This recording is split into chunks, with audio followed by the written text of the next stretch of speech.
Y ahora vamos a pasar a hablar de los anticonvulsivantes, ¿ya? Acá sí vamos a hablar un poco de diversos grupos.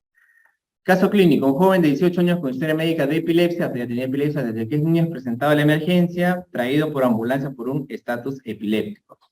Fue finalmente estabilizado con dosis repetidas de lorazepam endovenoso. Vamos, estamos hablando acá de una benzodiazepina, ¿sí?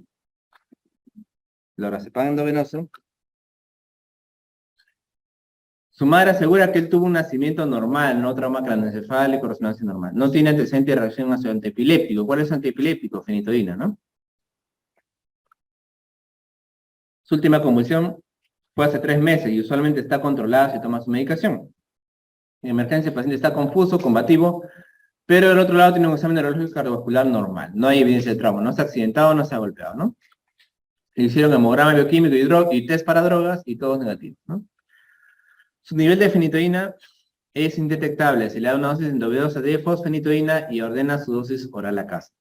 Ok, es un paciente que no tenía su medicación con fenitoína para epilepsia, vino a la emergencia con convulsiones, le dieron lorazepam y luego le vieron que su nivel de fenitoína, ese nivel obviamente es sanguíneo, ¿no? Le han tomado una prueba en la sangre, es indetectable, o sea que no encuentran prácticamente fenitoína en la sangre. La pregunta es cuál es el mecanismo de acción de la fenitoína y los eventos adversos principales. Muy bien. Para eso tengo que hablar necesariamente de los tipos de convulsiones, ¿ya? A pesar de que no estemos en clínica. Doctor, está haciendo quizás un spoiler, no, pero tengo que hablar necesariamente, ¿ya?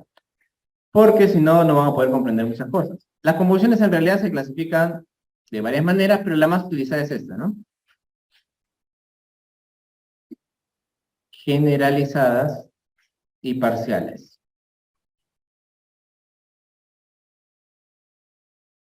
¿Ya? Las parciales actualmente se llaman focales.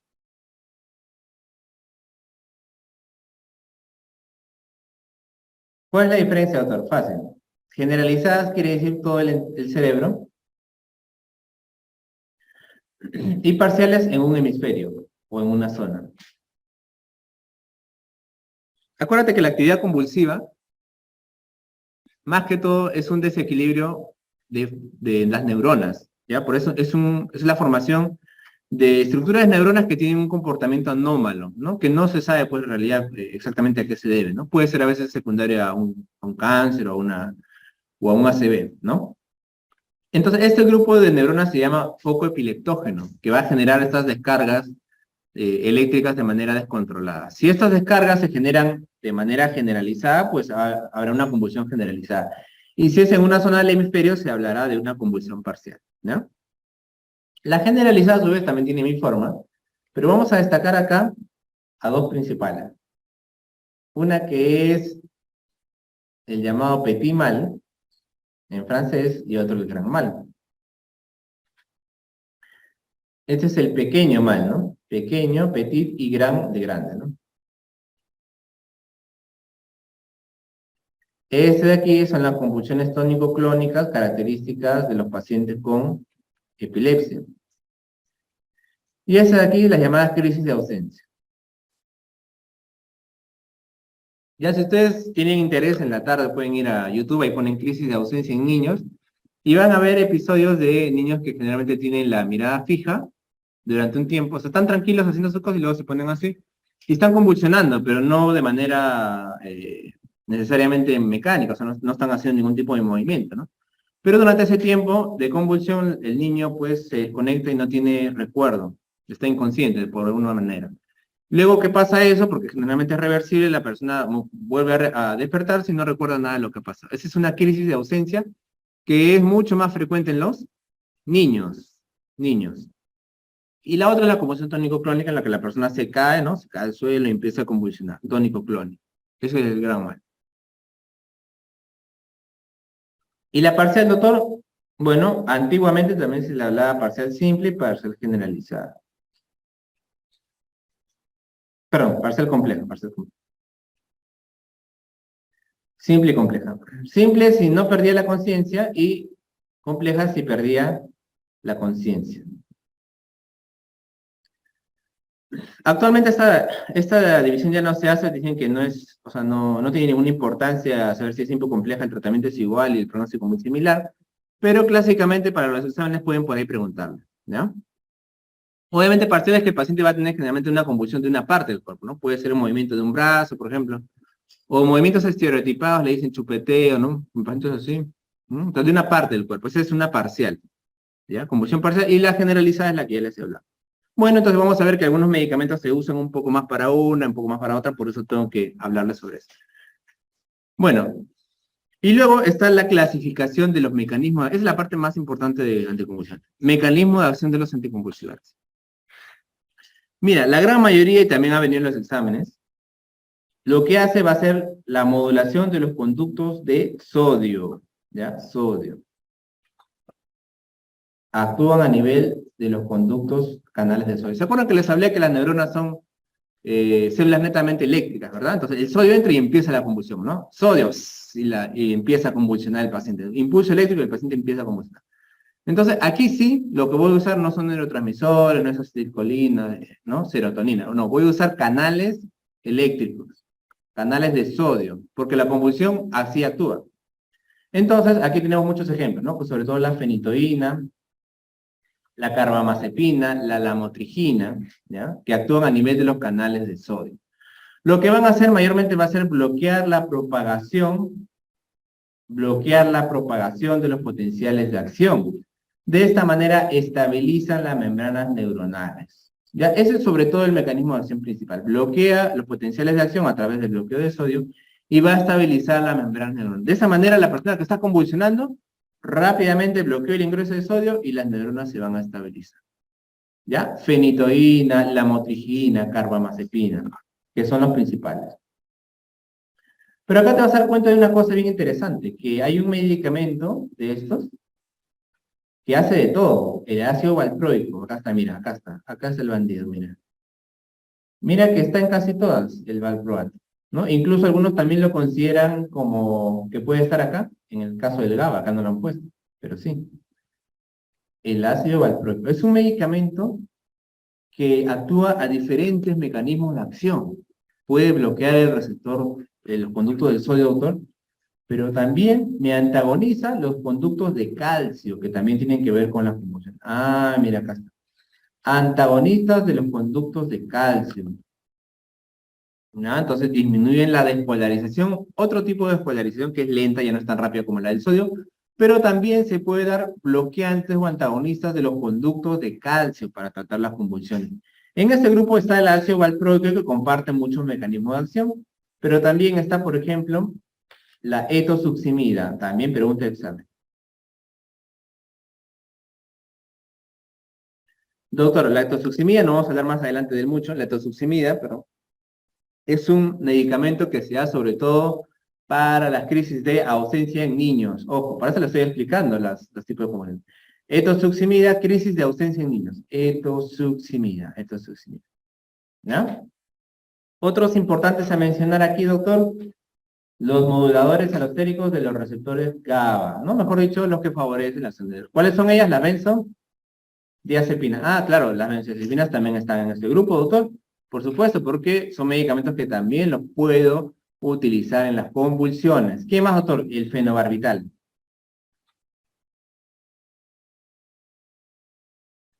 El fenobarbital pertenece a un grupo llamado barbitúricos, ¿no? ¿Cómo se llama el grupo del fenobarbital? Los barbitúricos. ¿Ya? Y el fenobarbital también, pregunta de examen por ahí, también su mecanismo de acción es igual a la de las benzodiazepinas. ¿Ya? Es igualito el mecanismo de acción, solo que el fenobarbital se une en una zona que permite una mayor acción del receptor GABA. Mejor dicho, el fenobarbital es más potente que las benzodiazepinas.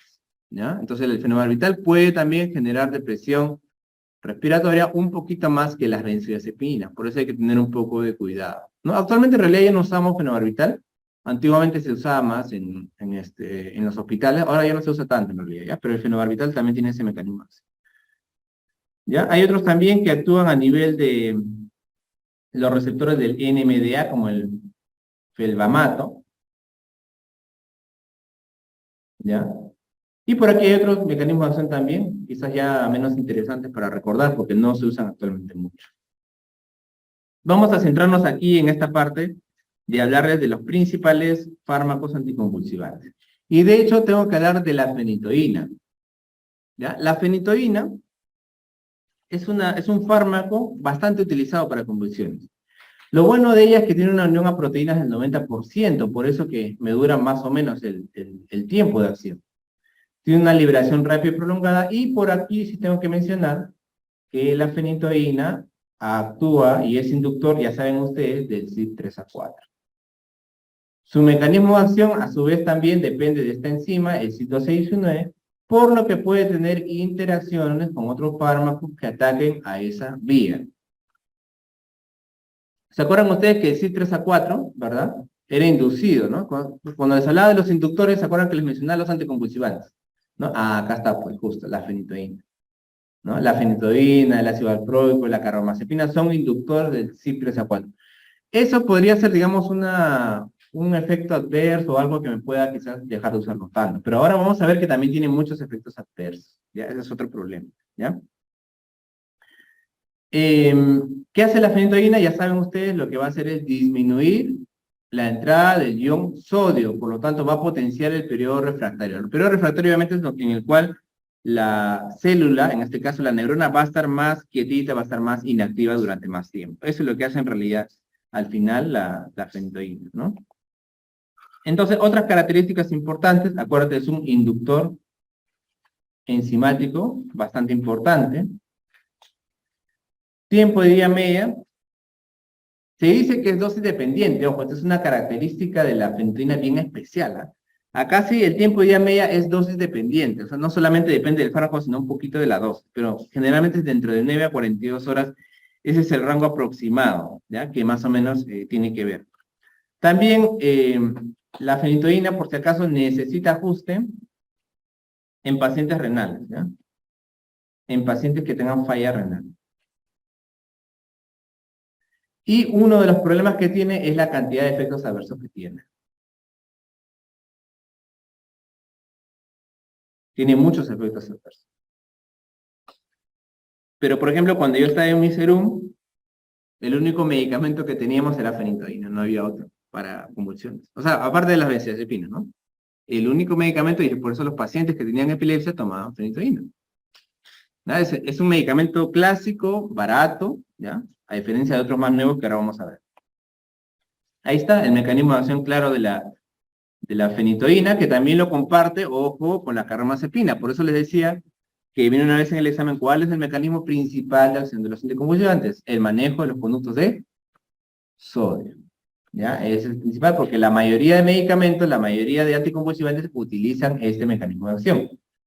La carbamazepina, por ejemplo, también bloquea los receptores de sodio, ¿ya? Por si acaso. La carbamazepina, me parece que no vamos a hablar ya de ella.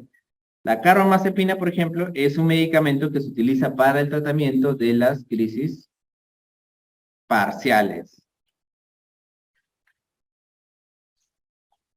Sí, crisis parciales, ¿ya? Entonces, la carbamazepina me va mejor para esas convulsiones que les decía que se dan parcialmente, en un brazo, ¿no? O tipo chupeteo o masticación. La fenitoína más bien no le va bien. La fenitoína no le va bien. Ya la carbamazepina entonces lo uso para crisis parcial. Pregunta también de examen.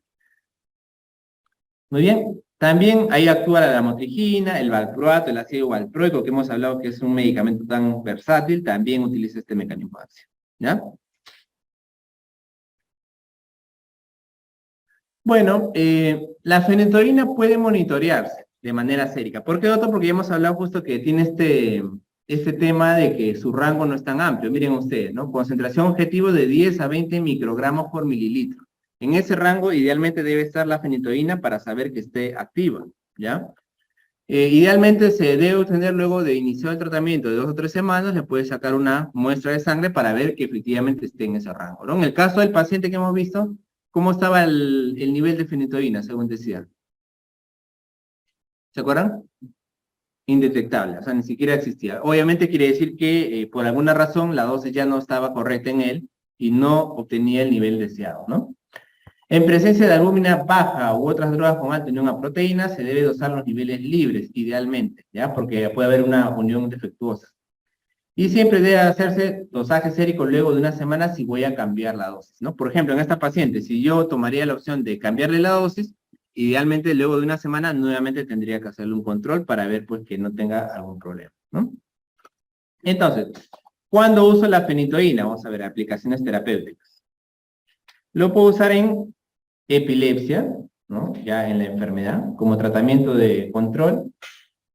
Puedo usarlo en estatus epiléptico. El estatus epiléptico, como les digo, chicos, quiere decir cuando la persona está convulsionando de emergencia, ¿no? Convulsiona de emergencia. En realidad, aquí la primera opción son las benzodiazepinas, pero también puedo dar fenitoína, ¿ya? O sea, si la persona tiene su epilepsia y tú le das su pastillita de fenitoína y se controla perfecto, pero puede ser de que un día llegue la emergencia por convulsiones, entonces ahí también puedo usar fenitoínas en ampollas, ¿ya? Ahí uso fenitoína en ampollas. Pero la primera opción, ya saben ustedes, es la benzodiazepina, ¿ya? El estatus epiléptico. O puede ser una persona también que no tenga antecedentes de epilepsia y que simplemente viene de la emergencia por convulsiones y tú no sabes que la persona tenía antes epilepsia, simplemente ha venido por convulsiones, también le puedo dar, ¿no? ¿Qué más? También puedo darle por convulsiones postraumáticas. Una persona que tiene un accidente, que se cae del segundo piso, ¿no? Puede venir y puede convulsionar, también le puedo tratar. Pacientes con eclampsia, que es una enfermedad también del embarazo, ¿no? En la cual la paciente la embarazada puede convulsionar a la puérpera también. O convulsiones relativas a tumores cerebrales, o ligadas a enfermedad cerebrovascular. Justo la semana pasada tuvimos un paciente, lamentablemente, que tuvo una hemorragia cerebral, ¿no? Y estaba convulsionando. ¿Ya? Entonces, la hemorragia cerebral, el sangrado cerebral, también genera convulsiones. Obviamente un poco más limitada, ¿no? También se le puede dar fenitoína. O el tumor, ¿no? Paciente que tiene un tumor en el cerebro también puede convulsionar, como que tampoco no puede convulsionar. Y vamos acá a la parte de los efectos adversos. Esta es una parte muy interesante porque les gusta mucho preguntar en los exámenes, los efectos adversos, sobre todo de este fármaco, de la que es la fenitoína, porque tiene efectos bien, por decirlo así, característicos, ¿no? Uno de ellos es lo que ven a la derecha. ¿Cómo se llama eso? Hipertrofia gingival, ¿no? La gingivitis es una expresión que indica inflamación de las encías y que normalmente lo usan los odontólogos, ¿no? Es cuando las encías están rojas. Pero acá no es que esté roja de irritación, sino simplemente aumentan de tamaño. Y como aumentan de tamaño, mira tú, puede dar la apariencia de unos dientes en serrucho. Así se llama, ¿no?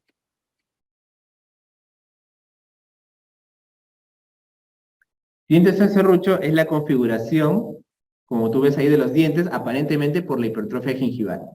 Las encías crecen y parece que los dientes no. Ese es un efecto adverso que se ve en muchos pacientes que usan fenitoína a largo plazo, ya después de un tiempo muy largo. ¿Qué más? Otro efecto quizás un poco indeseado, sobre todo por las mujeres, ¿no? Aumento del vello corporal.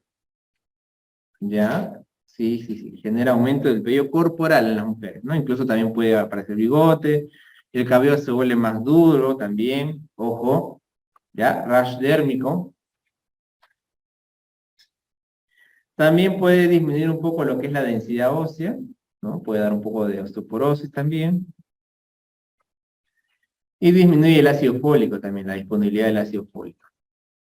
Esos son los efectos adversos principales, ya los más característicos, que por ahí siempre les van a preguntar.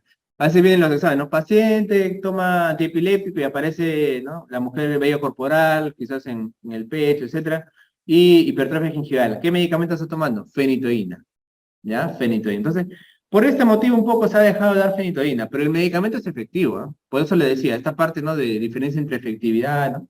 No es que no sea efectivo, es efectivo, pero ya cuando se van creando nuevos medicamentos y quizás ya tiene menos efectos adversos, pues se prefiere, ¿no?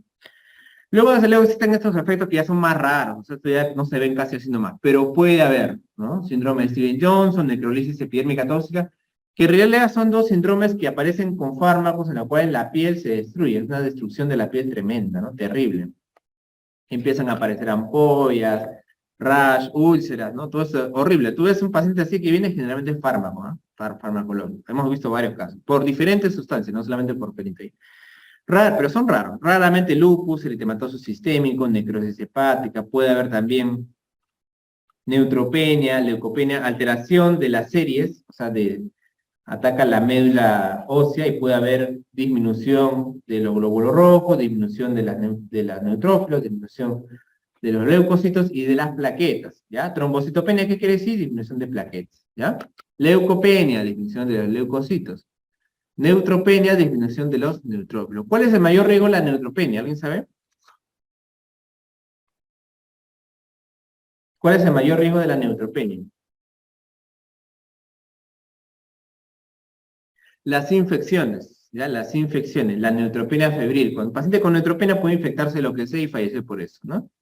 Por eso es que los pacientes con neutropenia, ya sea adquirida por quimioterapia o de nacimiento, están aislados, ¿no? Están aislados en un cuarto y nadie los puede ver si no está totalmente cubierto. Neutropenia, ¿ya? Es un efecto terrible. Y bueno, dependiendo de la dosis de la fenitoína, desde luego, acá también incluso te pongo el rango normal de terapéutico, pero si me paso de dosis, mira, pueden aparecer otros efectos adversos, ¿no? También me da letargia, sí, también, ¿ya? Sí. Sí, pero es un efecto adverso que puede presentarse, pero no es tan severo, ¿no? No necesita por lo menos suplementación. Hay otros fármacos que sí tienes que dar sí o sí ácido fólico, acá no, ¿ya? Pero por ejemplo con el metotrexate sí. Vamos a hablar seguro del metotrexate en algún momento. Es un medicamento que lo utilizamos sobre todo para artritis reumatoide, ¿ya? El metotrexate. Muy bien, aquí tenemos entonces una tabla ya más exhaustiva de lo que son los sistemas que induce cada uno de los medicamentos, ¿no? Esta es la carbamazepina, acá está la fenitoína. Son inductores, en algunos casos inhibidores, ¿no? En algunos casos, de otros sí, ¿ya? Y las enzimas que las metabolizan sobre todo. Y el otro medicamento que vamos a hablar aquí va a ser el ácido valproico, ¿ya? El ácido valproico, como te digo, es un medicamento que es muy útil, muy versátil, se puede usar para casi todos los tipos de convulsiones, ¿ya? Para crisis generalizadas, para crisis complejas, para crisis parciales, a diferencia de la fenitoína, ¿ya? Este de aquí sí se puede usar para varias. ¿Por qué? Porque justamente comparte mecanismo de acción con casi todos los medicamentos, ¿ya? Entonces, por un lado, disminuye lo que es la liberación pues, del sodio, por otro lado también bloquea lo que es el ingreso del calcio, ¿ya? Y también, como te decía, tiene que ver con el GABA, incluso también favorece la acción de... Entonces el ácido valproico en realidad es un medicamento excelente. Se puede usar para muchas ocasiones. Yo, por ejemplo, cuando hemos tenido casos de pacientes con convulsiones, no imagines que tú estás en tu piso, y hay un paciente convulsiona, entonces tú vas, le pones diazepam, ya, y sigue convulsionando, y luego sigue, nos ha pasado, no crean. Yo he analizado 2 o 3 veces y sigue convulsionando. Es una pesadilla, ¿no? Pero eso pasa raramente. Hay una estadística que dice que más o menos que el 90% de pacientes responden con benzodiazepínicos. 90% de convulsiones responden con benzodiazepínicos. O sea, la mayoría de veces tú das benzodiazepínicos y ahí tranquilamente, ¿no? Pero hay pacientes que son refractarios, ¿no? Entonces, ¿ahí qué hacemos? Ya utilizamos diazepam, utilizamos fenitoína en carga, ¿no? Ese término que les había explicado, ¿se acuerdan la clase de cuando hablamos de los nombres comerciales? ¿Cuál es el nombre comercial de la fenitoína, se acuerdan? Que les dije, ¿se acuerdan? Les mencioné como anécdota. Epamin, ¿se acuerdan? ¿No? Epamin. Decía, los profesores antiguos nos decían, epaminiza al paciente. Epaminiza, ¿qué quería decir? Darle una carga de fenitoína. Epaminiza al paciente. Entonces, si te dicen, ahorita, oye, epaminiza al paciente, no vas a decir, no, doctor, no se hace término, no tienes que decir, ok, entonces fenitoína, ¿no? Fenitoína. Entonces, diazepam, fenitoína, e incluso le podemos dar valproato. Ya, o sea, lo cargamos con triple medicación, que eso es lo que hacen a veces los neurólogos en el hospital, ¿no? Obviamente nosotros no tenemos un montón de medicamentos, sobre todo endovenosos, que son mejores idealmente para estatus convulsivo, ya eso ya es parte un poco ya de leer artículos en inglés, ¿no? De afuera, que todavía no ha ingresado acá a salud, pero esperemos que ingrese, ¿no? Entonces le decía que el ácido valproico se puede usar también en esos casos, ¿no? O sea, también le meto. Si el paciente está convulsionando por la sonda, incluso le pongo sonda y ahí le pongo ácido valproico, ¿ya? El pico de 1 a 4 horas aproximadamente, este es su volumen de distribución. Fijación a proteínas muy bueno, 90%, por eso el ácido valproico se da por pastillas y oral, ¿no? Y este de aquí sí es un poquito problemático, ¿ah? Este de aquí.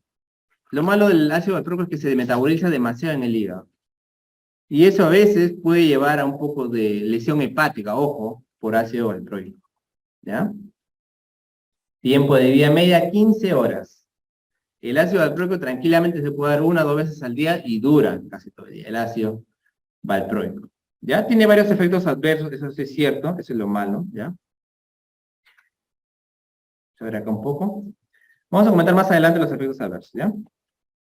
En la farmacocinética que habíamos dicho, ¿no? El tiempo de vida media, más o menos 15 horas, pero puede ir en un rango más o menos de 7 a 16 horas, ¿ya?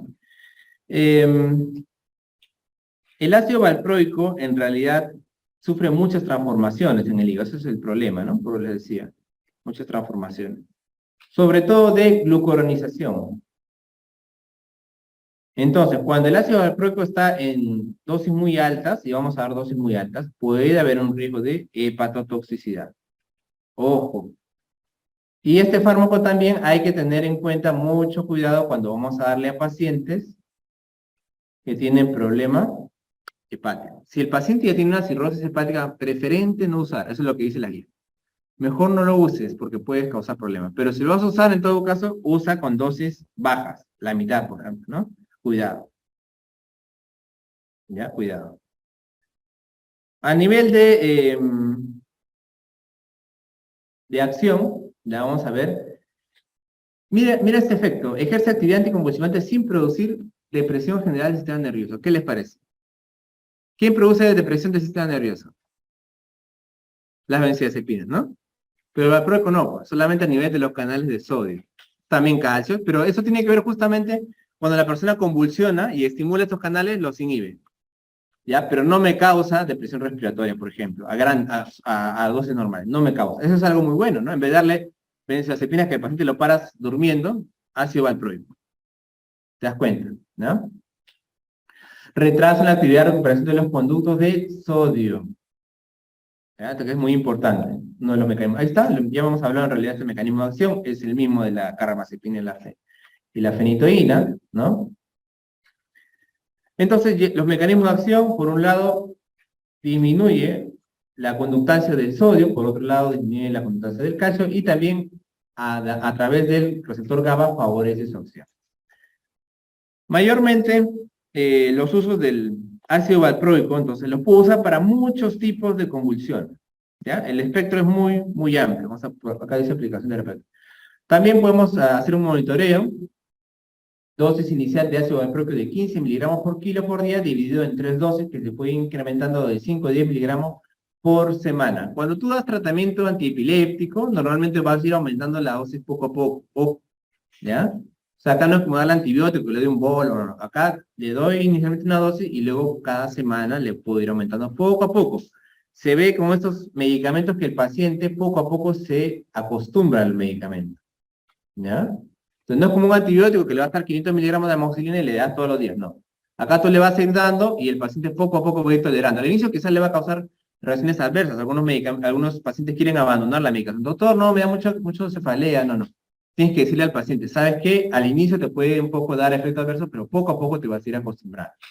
¿Ya? Y de ahí poco a poco tenemos que quizás también podemos dosar incluso el nivel sérico para ver de 2 a 1 a 2 semanas y ver si el paciente está en ese intervalo de 50 a 150 microgramos por mililitro. ¿No? Este es un manejo ya más fino, desde luego, del especialista, ¿no? En este caso, el neurólogo. Entonces, ¿para qué me sirve el ácido valproico? Muy interesante, ¿eh?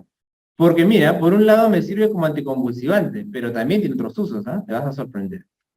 Anticonvulsivante. Entonces, me sirve, doctor, para convulsiones generalizadas, ¿sí? Ojo, también lo puedo usar para petit mal, ¿ah? También lo puedo usar para crisis de ausencia, no solamente para el gran mal. Tónico-clónicas. Crisis de ausencia. También me puedo usar para las parciales. Este es algo que, como te digo, es un realmente plus del ácido valproico, ¿no? También lo puedo usar para las crisis parciales, ¿ya? Y muchas otras convulsiones también. Hay algunas llamadas mioclonías, ¿no? Que son estas convulsiones cuando la persona tiene una posición viciosa, o sea, no es que convulsione, pero se deforma su cuerpo y se queda ahí, por ejemplo. Esa es una mioclonía y ahí se queda buen tiempo. Entonces, ese tipo de convulsión también me sirve, ¿ya? Ojo, pero también me sirve para otras cosas, sí. Se considera, ustedes pueden estudiar esto en psiquiatría, un estabilizador del estado de ánimo. No sé si han escuchado ese término. Tal vez no, porque recién están empezando. Estabilizador del estado de ánimo, ojo, ¿ah? Se puede usar en episodios maníacos, ¿ya? En manía, y también en enfermedad bipolar, ojo. ¿Ya? El ácido valproico, también, ¿ah? También se usa en psiquiatría, no solamente como anticonvulsivante. Y también se usa como profilaxis en migraña. Profilaxis, ojo, no estoy hablando de que el paciente tiene dolor y le vas a dar ácido valproico, no es para el dolor, pero sí me sirve para profilaxis, aunque no es de primera opción, o sea, no es la primera alternativa, pero también lo podría usar, ¿ya? También lo podría usar. Aquí vemos que el ácido valproico también, ojo, tiene una acción a través de disminuir la disponibilidad del GABA. Ahí está, ¿ah? El ácido valproico a nivel de las neuronas. ¿Cómo se llaman neuronas? Neuronas GABAérgicas, se le llama, ¿ya? Neuronas GABAérgicas, las que producen el GABA. Y por aquí tengo los principales efectos adversos, ¿ya? Que también son varios, ese es un problema, también son varios, pero no suelen ser tan severos. Al inicio, sobre todo, puede haber un poco de náuseas y vómitos. Esto es esperable. El paciente puede tener un poco de náuseas y vómitos, el paciente se puede acostumbrar, ¿ya? Pérdida de cabello ya es un poco más raro, equimosis. Equimosis quiere decir que el paciente rápidamente tiene un golpe y se le puede hacer un poco de, ¿no? Moretón, entre comillas, ¿no? Un efecto adverso más frecuente, o sea, esto sí es más frecuente, que sí se ve, que es el aumento de peso, eso sí, ¿ya? Eso sí, ¿ya? El ácido valproico sí puede aumentar el peso. Y también puede generar resistencia a la insulina y síndrome metabólico, ¿ya? Los pacientes pueden aumentar de peso. Trombocitopenia y otros, una coagulación, esto sí es más raro. Hipotiroidismo subclínico también. Síndrome de ovario poliquístico, ojo, también en mujeres.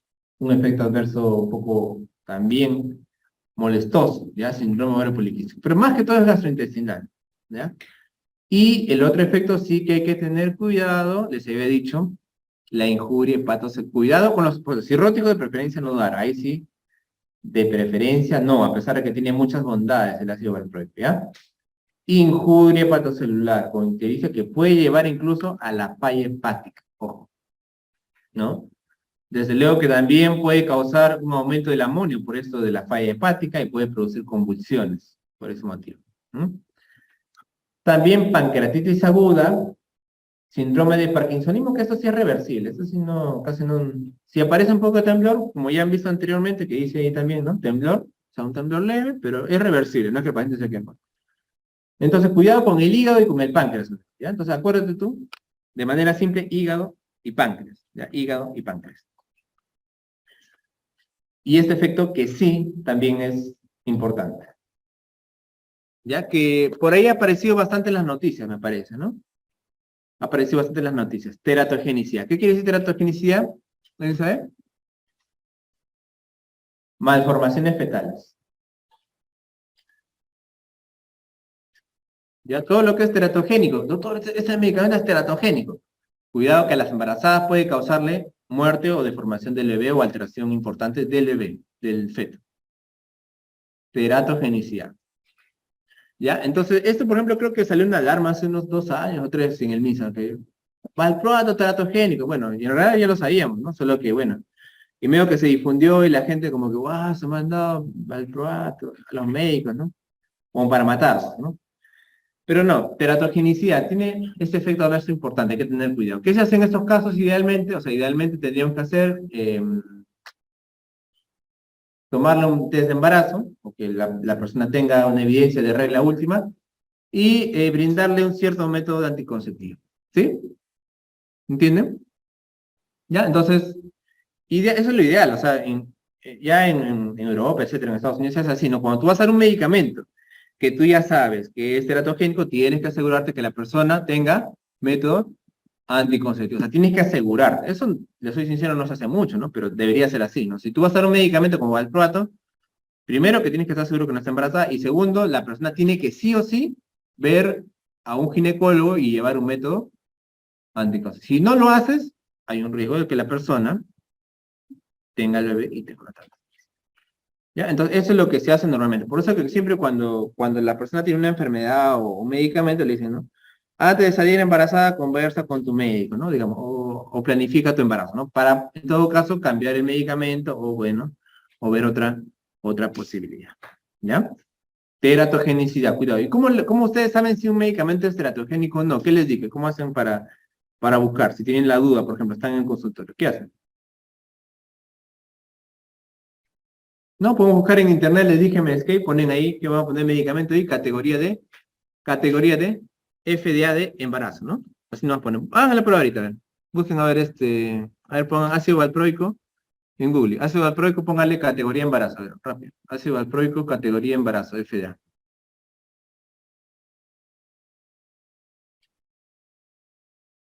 ¿Qué le salió?